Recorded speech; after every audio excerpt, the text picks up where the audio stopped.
Right, welcome back. And before delving into our discussion, let me first welcome our guests here. Engineer Hassan Shaaban, political analyst. Thank you so much for being with us tonight. Thank you for inviting me. Appreciate it. Our pleasure. The ongoing situation in the Gaza Strip, Egypt and its efforts, and definitely the latest visit, or this visit by Foreign Minister Sameh Shoukry into China, first leg of his trip. And China. Why China at this very particular time, and how significant is this first leg stop? Going to China has a significant meaning, actually, because China is very much present in the conflict, but so far they're quiet. I mean, they did not really get involved. They did not support openly anybody, but they exist, actually. They have a number of their naval fleet, actually, in the Red Sea. They're observing everything. China is just, you know, engraving for itself a place in the international, you know, arena. And going to China, actually, it's more of an invitation from all the countries that participated in this committee that visited China to get more involvement in the area, hoping that they would achieve ceasefire very soon. While I don't really believe that the ceasefire will take place soon, actually. I don't think so. This is the longest war that the Arabs had, I mean, the Palestinians had with Israel, and I think it will go on for some time till both parties will reason, actually. Till both parties? Will reason, come to reason. Both parties in terms of? Let me put it this way. I mean, the Israelis think if they keep on going with this attitude, the very violent attitude, that they will wipe out the Palestinians off the map. And this is not really going to happen, because the more violent, the more reactions you're going to get, actually, because you're creating generations and generations of young men who will actually bear the bitterness of what's happening right now. And I think Israel and Hamas should actually soon enough, because the longer this conflict lasts, it carries out a lot of very negative implications. Unfortunately, we could lose control over the situation if we did not contain the conflict within few days, actually. Actually, here, Engineer Hassan, there have been efforts and calls by the whole international community at large for a ceasefire. But despite all that, Israel is going on with its strategy, with its aggression, with its attacks, and nothing is really stopping it. We have seen several haphazard attacks. For an instance of yesterday of Al-Houthis. But how Israel is attacking the Palestinian people is truly unproportional, definitely and totally unproportional with this excessive use of force and all these actions. Now, how do you view how Israel is going on? How do you view the haphazard hits made by some entities? Let me put it this way. He who lives by the sword dies by the sword. I think using this attitude that the Israelis are carrying out right now will not help really the situation, because I think what's happening is a reaction of the failure of the Israeli army to face these scattered groups of fighters from Hamas or Qassam. I mean, really, the Israeli army is fighting no more than 2,000 warriors, actually. This is my opinion. But all of them, they're underground. I mean, they come out and they disappear, and Israel is just fighting ghosts. So Israel will keep on suffering, and the more they suffer, they think if they use excessive violence, this will annihilate the Palestinians off the map. No, this will not happen this time. This is the first war that takes place on Palestinian ground, or between brackets, Israeli grounds. This is the biggest amount of casualties that Israel have ever exposed to. The damage. It is in fact the Palestinian occupied territories, and we are speaking about so far occupation, because according to the UN Charter, for Israel to be a state, there has to be a Palestinian state. That is according to the United Nations resolutions and international laws. Anyway, getting back to what we were speaking about, and getting back to what we were, or our main topic, Egypt's efforts, unwavering efforts in this domain, and the latest of which was this tour carried out by Foreign Minister Sameh Shoukry. We have also seen diplomatic efforts by the leadership and definitely all the institutions. From your point of view, how is this diplomatic tour could help find consensus or of views regarding a ceasefire, and how would that put pressure on Israel? To be honest with you, from the Israeli attitude, I don't think this will work out with Israel. I'm trying to be realistic. The only party that can tell Israel what to do is the U.S. Unless the U.S. is convinced that they are losing the media and the social, communication. And, I mean, the U.S. for the first time is really witnessing a lot of changes in the public opinion.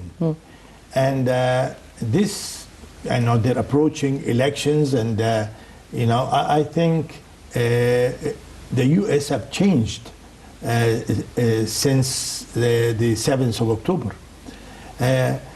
By the way, yesterday was 19th of November, the day that President Sadat visited the Knesset in Israel many moons ago. And I think everybody forgot that. I think Israel will have to remember this very much, because if they keep on doing what they're doing, they will push the Palestinians to a no-return decisions at what time, because these people have lost fathers, mothers, children, families. They don't have anything else to lose. And we've all witnessed, in some cases, some time ago, the terrorists, they used to put, explosives on their bodies. Yes, on their bellies. I think this time we're going to see something completely massive. And, Israel will have to realize that they're fighting troops that are using underground tunnels. and these tunnels could be used in a completely different strategy. I don't want to say something that might sound very strange, but we have to, when you're desperate and you don't have anything to lose, and you don't have enough support from your neighbors, and this is what the Palestinians feel, I think they might commit something drastic. You have to realize that in spite of the fact that Iran is not openly supporting the Hamas and the Palestinians, and but they still have definitely support from somebody who gave them all this equipment. I think you have to also remember one thing, that when the Soviet Union fell, more than 300 nuclear devices disappeared from the Russian arsenal, actually. And till today, nobody really knows where these nuclear devices have gone. And I would not be surprised if Israel will be exposed to a threat by Hamas if they do not stop. I will just, commit something because I have nothing to lose. These tunnels could be used in a completely different way. It's a trap. And I think it's very wise to consider ceasefire right now before, you lose control. I think Bibi, Mr. Netanyahu, should really stop feeling that he was insulted by the Hamas action on the Engineer Hassan, yes, indeed what you're speaking about is, yes, indeed, they have nothing to lose. But in fact, people themselves in Gaza are unarmed. And Israel is really hitting at people who are unarmed, not really against Hamas fighters. Because how many Hamas fighters have died? I don't recall that seeing the Israeli occupation forces announcing any of the names of the commanders of Hamas or the fighters of Hamas, or those. The absolute reality on the ground is that the Gazans people are getting killed.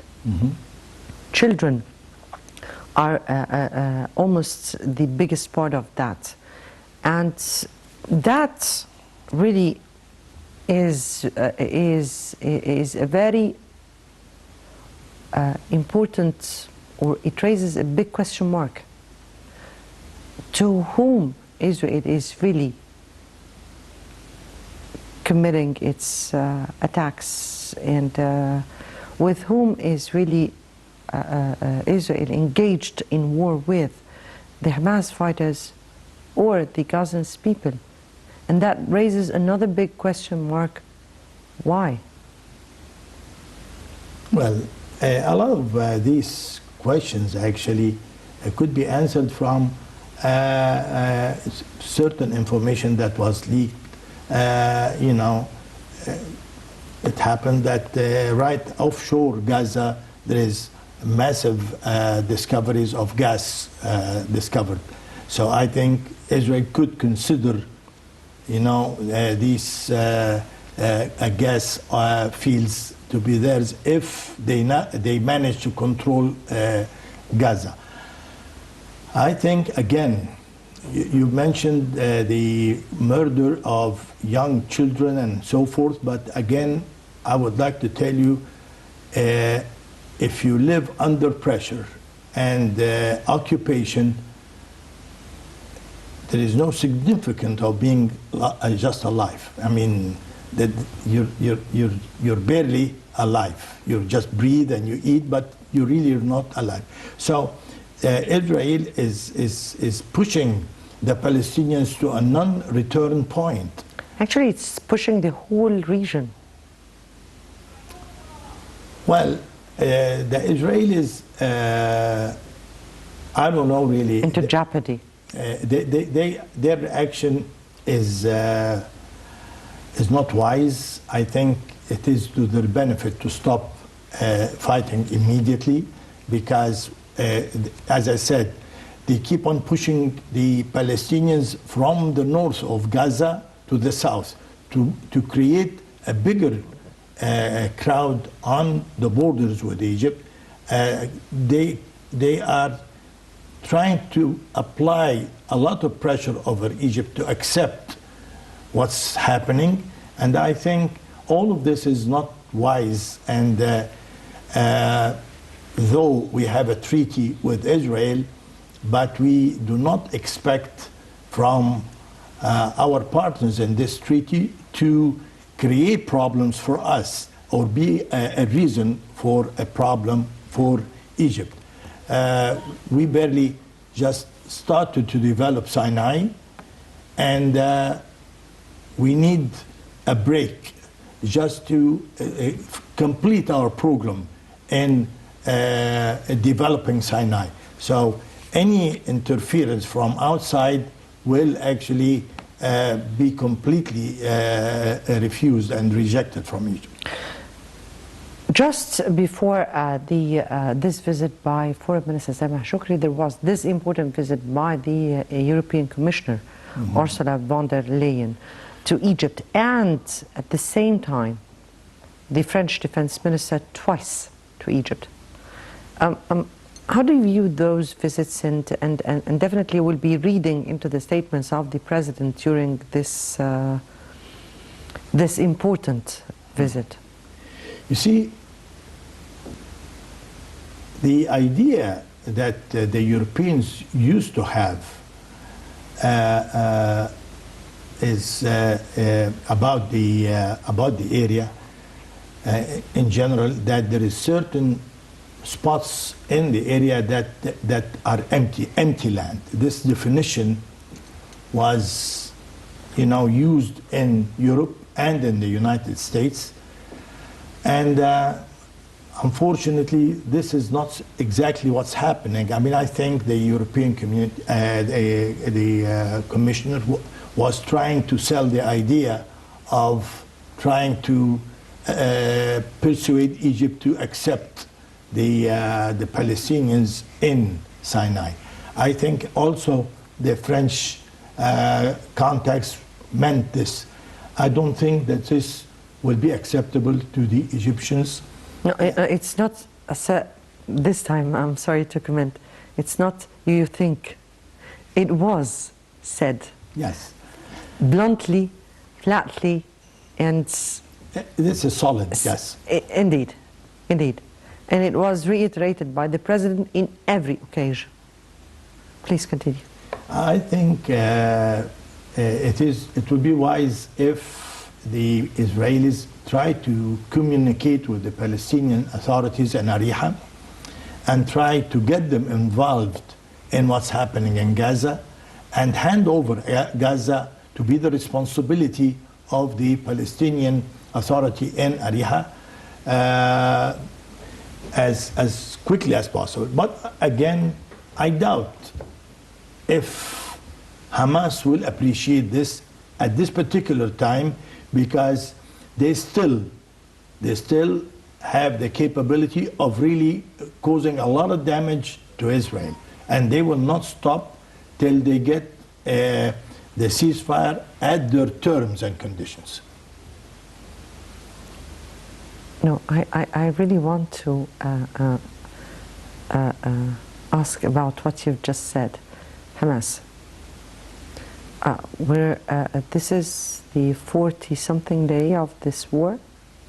More than 12,000 and more than 12,500 Palestinians have died. More than 5,000 children have died. All Gaza, the Gaza Strip is devastated, destructed, and Hamas still has something to do more. Yes. And let me put it this way. As I said, 12,000 Palestinians died. or 5,000 children died. For Palestinians who are desperate, I don't think this means anything. Sir, if they wanted to make something, wouldn't have they done that during the past 40 days? Or these were just rehearsal, or what? I mean here, if they have really destructive, why don't they carry out with that right now? Why don't they defend their people? I think there is a certain... We hope, definitely. scenario. We hope that... I hope so, because, you know...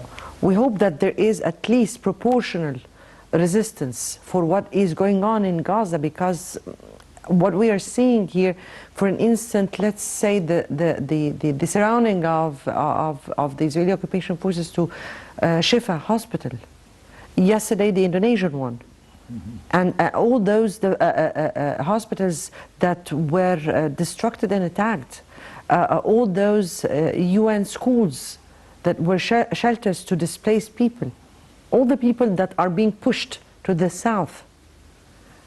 And